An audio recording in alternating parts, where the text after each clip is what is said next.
and psychologist Kelly Kitley. It's good to see you.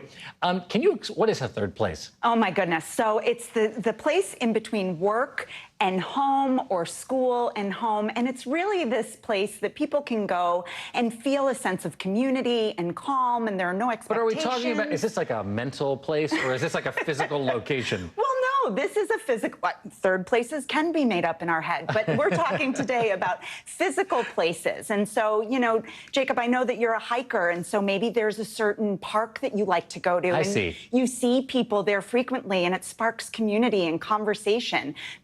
Central Perk from Friends, that was a place where people hung out. Cheers, everybody knows your name. Amazing. A coffee shop, any place that, or a gym, for example, is another great place too. How do these places, do they like demonstrably improve your mental health? It really gives you an opportunity to have a sense of freshness and connectivity and feel like you belong somewhere outside of these expectations that we have at work and at home. So even if you're not interacting with anybody at a coffee shop, you're surrounded by other people, and it's fresh, positive energy. If you don't have one of these third places and you're in just this habit of home, work, is it bad for you? Please find a place. I don't think that it's good or bad. I think that it can enhance and improve your lifestyle. What about children? Like my son, for instance, actually my daughter too, like there's a lot of extracurricular activities. Do those qualify as third, fourth, fifth places? Sure, absolutely. Any place where we can create community and connectivity is really important. I know I have an 8th grade son who goes to the gym and plays basketball and sees the same people there all the time. And it's really a sense of nobody's expecting you to be there, but when you're there, there's just a lightness and an energy that is really positive. Are there I mean, I can imagine that some of this is sort of resource dependent. So like if you're well off, it's easier to have a third place.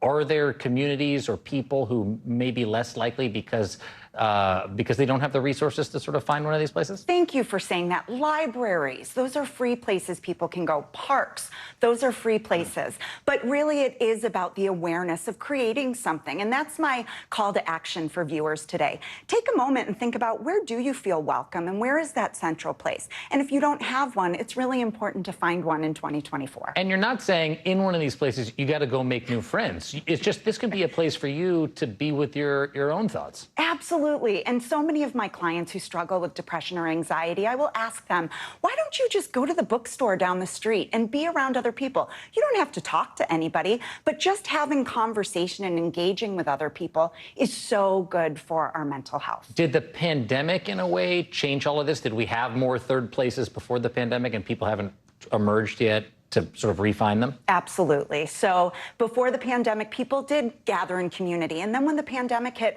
we found connection online and through resources that we could connect from our home to people in their home. And so now it's really important that we step out of that comfort zone. It's easy to log on and connect with somebody. Yeah. It takes a lot more energy to show up. Actually, that begs the question, like, can a third place be a virtual third place, or do you recommend that this is always physical? Like, can you have an online community that's sort of your safe place, even if you're at your physical home? Sure, absolutely. Online places can feel really safe, especially for people who might struggle with social anxiety. I would rather somebody have a third place that is virtual than no third place at all. I think that's such good advice.